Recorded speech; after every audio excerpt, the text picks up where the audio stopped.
මාව කරදරයක් හැටියට හිතන්න එපා නර්මදා. මාත් එක්ක පොඩ්ඩක් කතා කරන්න. චතුර මං ඔයාලට පැහැදිලිවම තේරුම් කරලා දුන්නානේ.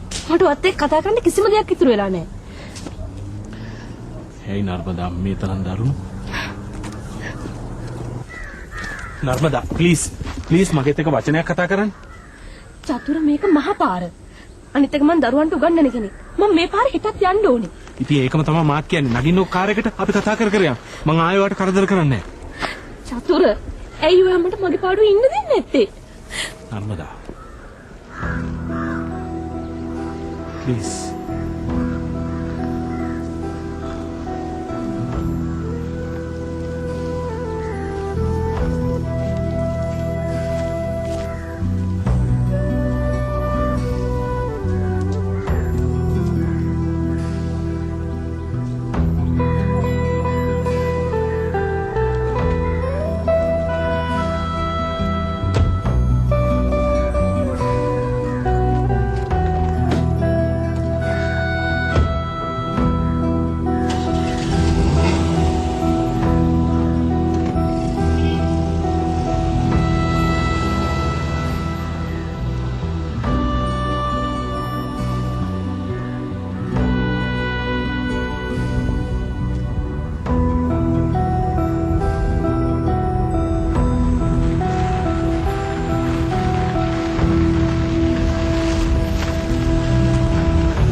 මොනවද ඔයාලට මාත් එක්ක කියන්න තියෙනවා කිව්වේ?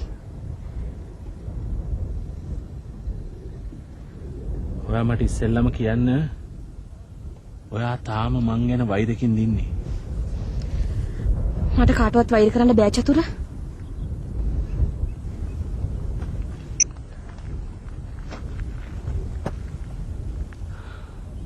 ඔයා ඉස්සර හිටපු නර්මදා නෙවෙයි. කවුද මාව මේ තත්ත්වයට ඇදලා දැම්මේ?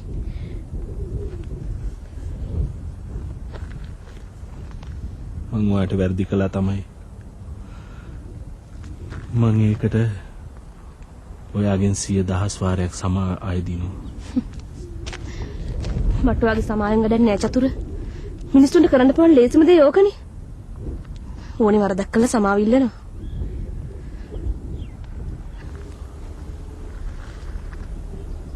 ඔයා ඕන දෙයක් මට කියන්න.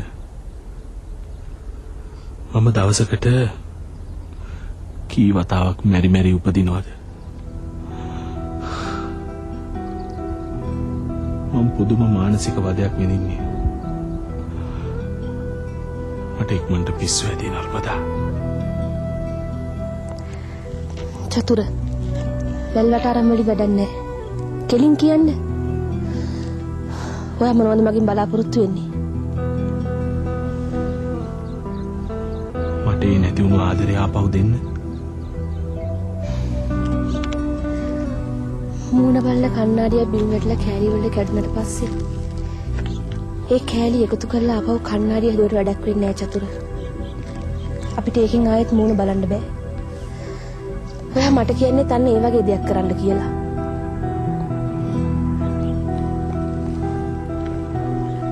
මම බැඳපු කෙනෙක් නිසාද වා කියන්නේ? මං ඔයාට මගේ පණටත් වඩා ආදරය කළා චතුර. ආයේ කවදාවත් ඔයාට ඒ ආදරේ ලබන්න බෑ. අනිත් එක්ක ඔයා කසාද බඳපු කෙනෙක්. මං නොදන්න කෙනෙක් වුණත් මං කැමති නෑ ඒ ගෑණිගේ හිතේ ගිනිපත්තු කරන්න. ඔයත් ඒ ටික තේරුම් ගන්න චතුර. ආයේ කවදාවත් ඔයා මගේ පස්සෙන් එන්න එපා.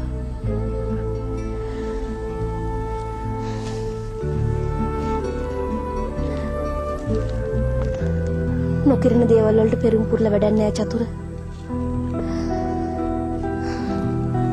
ඔයා කසාද බඳපු කෙනා කොහොම කෙනෙක් වුණත් ඔයා යත් එක්ක හොඳින් ජීවත් වෙන්න බලන්න.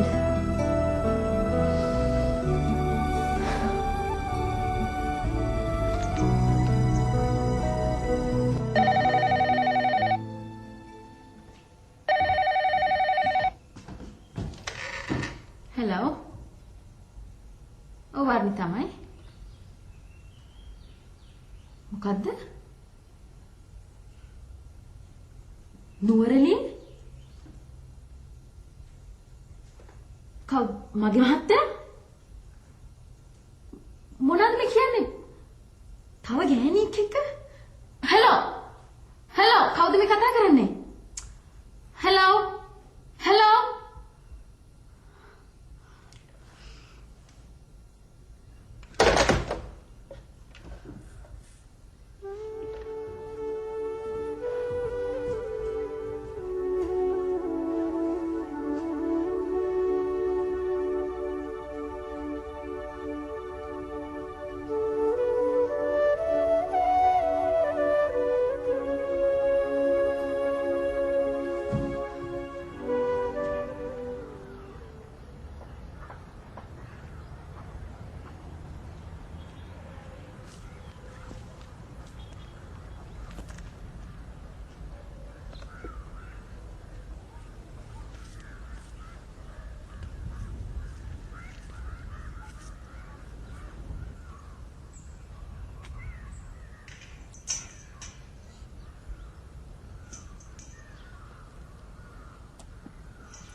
කොහෙද ඔබ මෙච්චර වෙලා ගියේ?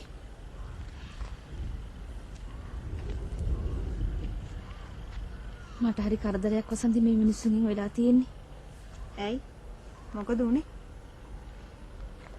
අදත් චතුර මාව හොයාගෙන ආවා. මම ඉස්කෝලේ ඉරලෙනකොට මග හිටියා. ඉතින් ඔබ කතාවට අහු වුණා. ඔව්. මං වෙන මොනවා කරන්නද?